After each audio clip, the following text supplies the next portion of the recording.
Today in Atlanta, but look what happens in the south. Very wavy. Now tomorrow, a partly cloudy day. Here's a look at Georgia now. Okay, so the bells and whistles weren't all that great back then.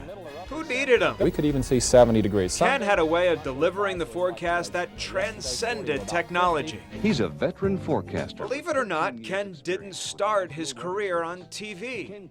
It was here at the National Weather Service in Atlanta. So this is where it all began. Yep, right here. And in 1973, it was wide collars, big tie knots, protractors, and compasses. Might it get active with the front? Today, 4 decades later, Ken seems to pick up right where he left off. Look at you, Chief. 40 years later, you could jump back in here. Isn't it amazing to be back in here, to actually see how far the technology has come since you started so long ago?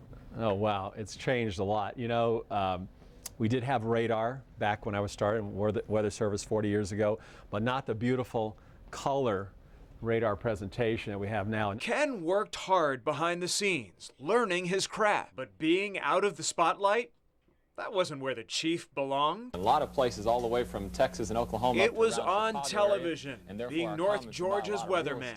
So in 1979, Ken joined WAGA. When you left here and you made the shift from the National Weather Service to television, was that a tough transition? Well, you know what? I had a job that was called the Disaster Preparedness Meteorologist for 3 years. It was a great position to have here at the Weather Service, and it got me out in the community.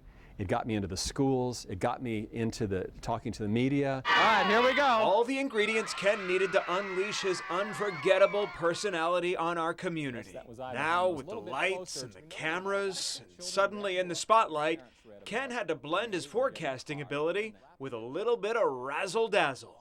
Problem is, the equipment back then, not so razzle-dazzle. It's rollaway boards, it's magnets, it's the sun and the cloud. You throw that up on the board. When you're using it, I mean, you're using what you have, you think, well, that's the best we have. I mean, that's, you know, this is what it is. Now, more than 35 years later, gone are the tacky suits, clunky equipment, and weather backgrounds that looked like window blinds. This is the Ken we've grown to know and love.